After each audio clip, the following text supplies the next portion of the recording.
Hey, 𐤉𤄏𝐿. Today we're going to read the second book of Esdras chapter 13. This is 2nd Esdras chapter 13. And it came to pass after 7 days I dreamed a dream by night, and lo, there arose a wind from the sea, that it moved all the waves thereof. And I beheld, and lo, that man waxed strong with the thousands of heaven. And when he turned his countenance to look, all the things trembled that were seen under him. And whensoever the voice went out of his mouth, all they burned that heard his voice, like as the earth faileth when it feeleth the fire. And after this I beheld, and lo, there was gathered together a multitude of men out of number from the four winds of the heaven, to subdue the man that came out of the sea.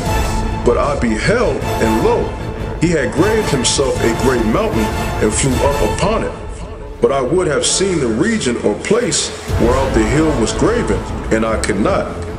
And after this I beheld, and lo, all they which were gathered together to subdue him were sore afraid, and yet durst fight. And lo, as he saw the violence of the multitude that came, he neither lifted up his hand, nor held sword, nor any instrument of war. But only I saw that he sent out of his mouth as it had been a blast of fire, and out of his lips a flaming breath, and out of his tongue he cast out sparks and tempest. And they were all mixed together, the blast of fire, the flaming breath, and the great tempest, and fell with violence upon the multitude which was prepared to fight, and burned them up every one, so that upon a sudden of an innumerable multitude nothing was to be perceived, but only dust and smell of smoke. When I saw this, I was afraid. Afterward I saw the same man come down from the mountain, and call up unto him another peaceable multitude. And there came much people unto him, whereof some were glad, some were sorry, some of them were bound, and others some brought of them that were offered. Then was I sick through great fear, and I awaked and said, Thou hast shewed thy servant these wonders from the beginning, and hast counted me worthy that thou shouldest receive my prayer. Shew me now yet the interpretation of this dream. For as I conceive in mine understanding, woe unto them that shall be left in those days, and much more woe unto them that are not left behind. For they that were not left were in heaviness. Now understand I the things that are laid up in the latter days, which shall happen unto them, and to those that are left behind. Therefore are they come into great perils, and many necessities, like as these dreams declare.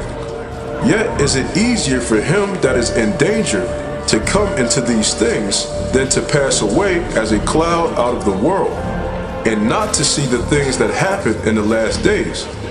And he answered unto me and said, The interpretation of the vision shall I shew thee, and I will open unto thee the thing that thou hast required. Whereas thou hast spoken of them that are left behind, this is the interpretation. He that shall endure the peril in that time hath kept himself. They that be fallen into danger are such as have works and faith toward the Almighty. Know this therefore, that they which be left behind are more blessed than they that be dead. This is the meaning of the vision. Whereas thou sawest a man coming up from the midst of the sea, the same is he whom Yahweh the highest hath kept a great season, which by his own self shall deliver his creature, and he shall order them that are left behind. And whereas thou sawest that out of his mouth there came as a blast of wind, and fire, and storm, and that he held neither sword nor any instrument of war, but that the rushing in of him destroyed the whole multitude that came to subdue him, this is the interpretation.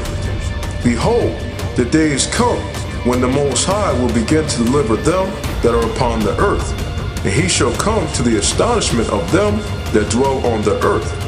And one shall undertake to fight against another, one city against another, one place against another, one people against another, and one realm against another.